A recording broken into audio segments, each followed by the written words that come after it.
Y hoy en Mix tenemos la posibilidad de charlar con alguien que siempre leemos, siempre disfrutamos sus historias, siempre nos lleva a otros momentos históricos del país particularmente, nos hacemos eco de muchos de sus personajes, nos metemos justamente con esos personajes. Y hoy con un nuevo libro y unas historias realmente muy, muy duras, muy difíciles, pero que están muy cercanas, lamentablemente, más de lo que podemos creer, ¿no? Y eso también lo traduce en el epílogo de su libro. Estamos en contacto con una amiga, porque la queremos, porque aparte tiene una onda impresionante, escribe y que nos da ganas siempre de conocer sus nuevas historias. Y estamos desde su lugar, desde su Villa Allende, ahí Graciela Ramos está con nosotros. ¿Cómo te va, Grace? Hola, Gachi, querida amiga. Tocaya. Ay, bien, muchas gracias por darme estos espacios todo el tiempo. Y un beso enorme a toda la gente que te mira. Bueno, pero aparte, recién salida de sus talleres, porque estás dando talleres justamente de escritura creativa. Sí, estoy dando talleres de escritura creativa a la mí, como dicen mis chicas, porque en realidad lo que hago es enseñarles un poquito a confiar en ellas y a partir de allí empezamos a trabajar con el canal creativo que tenemos todos. Yo digo que todos tenemos todos los talentos, lo que hacemos es desarrollarlos, ¿no? O sea, vos el del periodismo, yo el de la escritura, el médico el de la medicina, y trabajamos con todo eso. Y recién termino, así que gracias por este horario, ¿no? Y gracias, y Especial. gracias, y gracias a nosotros que te podés darnos un ratito, y aparte en tu mundo, ahí bien rodeada de todos tus libros, ahí vemos la cantidad de información que hay, de información, para llegar a Igual este Hijos de las Sombras. ¿eh? Lo muestro así para que tengan una idea de que ahí lo tenemos también, este Hijos de la Sombra, que es tu último libro. Bueno, recordemos algunas historias que vos haces, ¿no? Que empezamos por aquello que fue Malón de Amor y Muerte, hasta llegar bueno, a esa trilogía que se dio, tan particular, que empezó con La Boca Roja del Riachuelo, Los Amantes de San Telmo, La Vida de Enriqueta, La Patria de Enriqueta, en realidad se llamaba así, esa historia hermosa, que un poco se enganchaban esas historias de inmigrantes llegados a la Argentina y que tanto sufrieron también, ¿no? Los avatares del momento, de nuestra historia, de lo social y político. sí, que me encanta, me encanta, me encanta.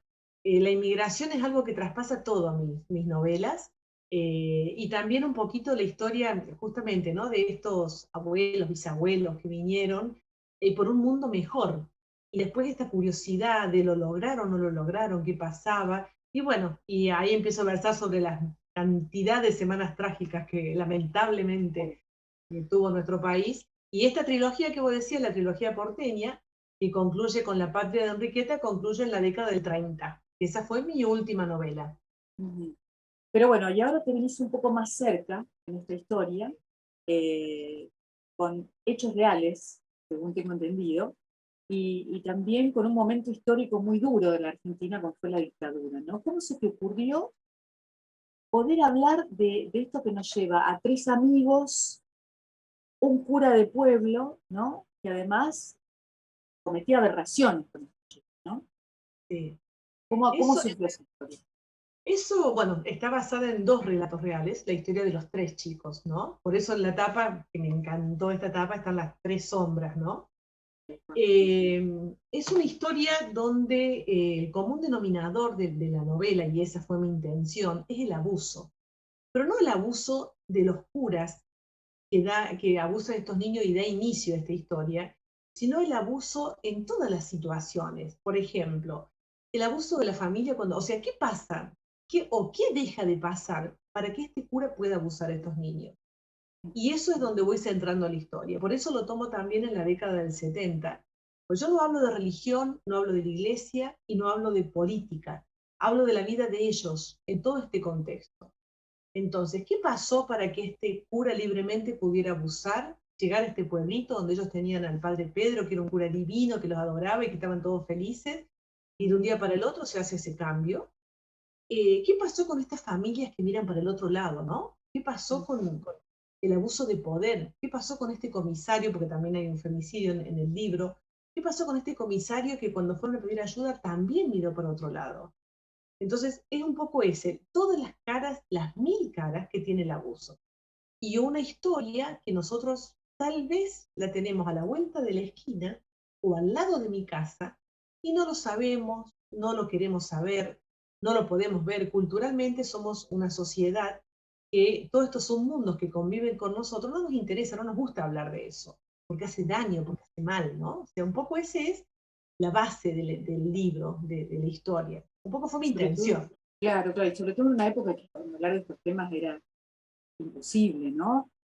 Porque estaba justamente el abuso estaba desde el gobierno, desde el poder, pero hoy día es como que se ha podido empezar a hablar, de hecho se conoce mucho más sobre algunos crímenes que vamos conociendo lamentablemente, qué es lo que hay detrás. Y está estos de los personajes que van, digamos, tienen ese contexto, tienen esa conformación familiar que de alguna manera empezás a entender algunas de las historias, ¿no? Realmente es un libro intenso, intenso, muy intenso por la época e intenso también por la historia, Graciela. Sí, ¿Qué te justamente, pasó a vos? Porque algo te pasó también con estas ay, historias. sí, yo tuve una crisis tremenda en la mitad de la historia, porque cuando empiezo a escribir esto, cuando empiezo a investigar, y estos relatos que llegan a mis manos, que son tremendos, porque, a ver, este libro marcó muchos hitos en mi vida.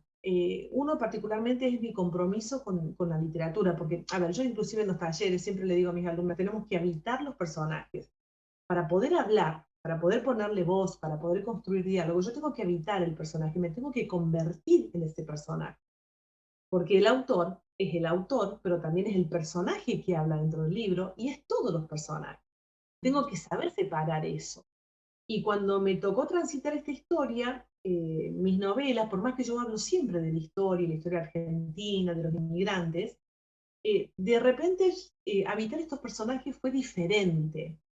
El saber que, el conocer el rostro de estos personajes y pasar por lo que pasaron fue totalmente diferente y eso fue tremendo. Entonces, cuando llegué, por supuesto que no trabajé sola, trabajé con una psicóloga amiga, a la que agradezco en el libro, ella me Exacto, llevó a otro, hablamos con psiquiatra, porque yo quería entender, conocer, convertirme en ese pura pedófilo.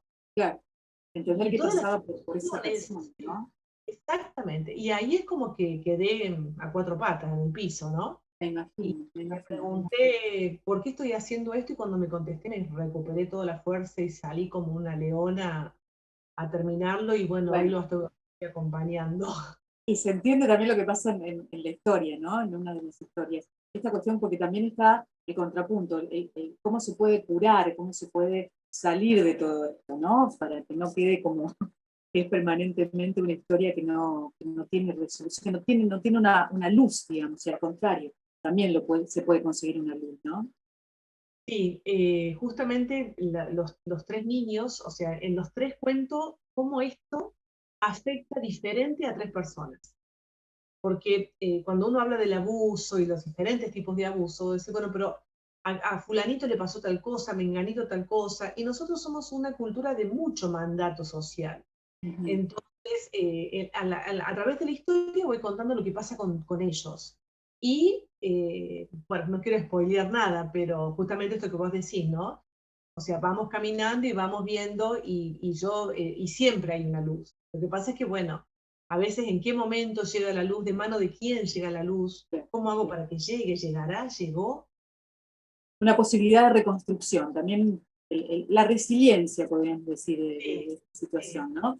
Y más allá de lo dura que es la historia, de esto que estamos contando, de lo difícil, el libro es sumamente atrapante, ¿no? Lo tengo que decir porque te lleva a seguir leyendo, que es parte de tu forma de escribir, Grace, porque todas tus historias están hechas de tal manera que, viste, no puedes dejar de querer, decir, bueno, la dejo para mañana, un poquito, y no podés.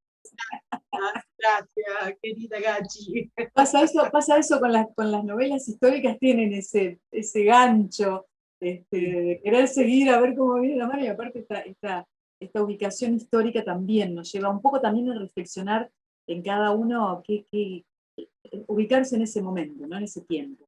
Más allá que en el caso nuestro es contemporáneo, que hemos estado un poco en esa época, si Claro. bien no de grandes, sino bueno, de chicas, muy chicas, pero bueno, nos traspasa, ¿no? También en la época de los años 70. Eso me decían algunas lectoras, me decían, ay, el Falcon Verde lo tengo tan presente porque mi papá, bueno, seguramente los jovencitos no saben de qué se trata, pero nosotras tuvimos como radio o como algún familiar o amigo cercano que lamentablemente padeció esa parte también de la historia, ¿no?